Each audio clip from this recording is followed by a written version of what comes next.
The pili tree can be spotted in bushes across tropical Asia and other Pacific islands, but the ones grown in the Bicol Peninsula, southeastern end of the Philippine island of Luzon, are acknowledged as the best-tasting variety.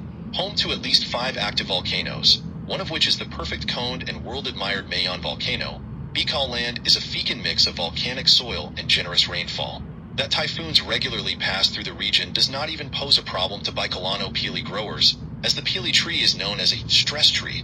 That is, the more it is shaken and beaten by storms, the more it blooms and bears good fruit.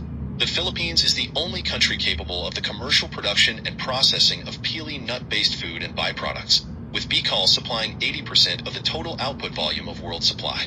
Pili tree is also the source of a fragrant oleoresin called elemi or elemi oil, which has a wide range of uses in food, medicine, and industrial applications.